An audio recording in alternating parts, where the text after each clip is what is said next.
قل هذه سبيلي أدعو إلى الله على بصيرة أنا ومن اتبعني وسبحان الله وما أنا من المشركين.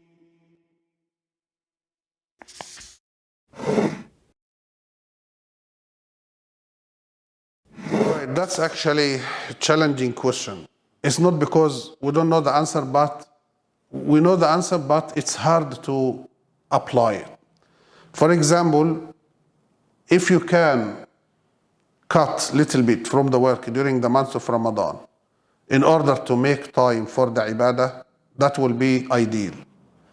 Like some people, for example, they have their own businesses and they can go to the businesses as much as they want. They're flexible. They don't actually stuck to time from the beginning of the day up to the end. They can minimize the time going to the work in order to save sometimes for the ibadah. That's one way. The other way, if you cannot do it, we all drive to our work. For example, I don't have time to sit and read one juz a day, for example, because I don't have time for this. You may have your phone connected to the car and listen to the juz every day and repeat with the juz if you hafiz. If you're not, at least listen to it, paying attention to it, for example.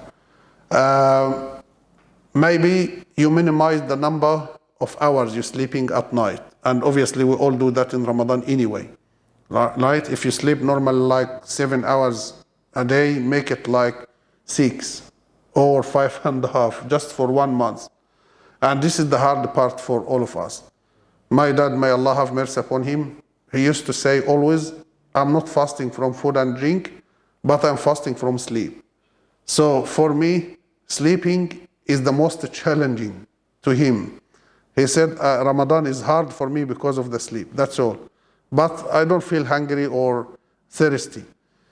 So you need to try to adjust your plan as much as you can.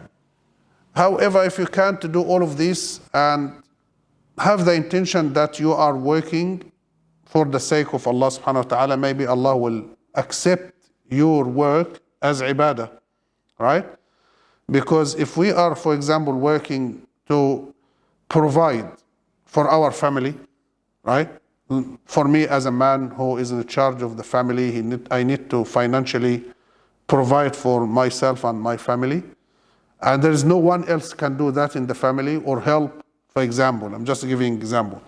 And if I cut from the hours of the work during Ramadan, is going to affect the family financially, for example.